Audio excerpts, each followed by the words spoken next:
قل فاتوا بکتاب من اللہ هو اہدی منہما. اب یہاں وہ بات بالکل واضح ہو گئی، یہاں مراد دو کتابیں ہیں.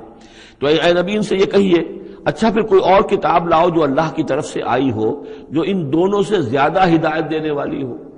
اگر تورات کو بھی تم نہیں مانتے، اگر تم قرآن کو بھی نہیں مانتے، تو لاؤ نہ کوئی اور کتاب کوئی اللہ نے نازل کی ہو جو ان دونوں سے اہدا ہو، زیادہ ہدایت والی ہو. اہدا منہما اتبع ہو، میں اس کی پیروی کروں گا ان کنتم صادقین، اگر تم سچے ہو.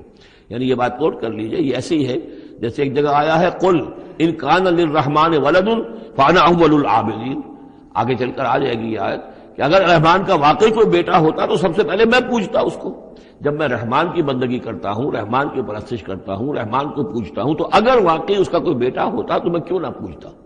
اسی طریقے سے اگر کوئی اور کتاب ہوتی تورات اور قرآن سے بڑھ کر ہدایت دینے والی تو میں اس کی پیروی کروں گا. میرے اندر تو کوئی عصبیت نہیں ہے کہ کسی ایک ہی چیز کو لے کر میں بیٹھ رہا ہوں.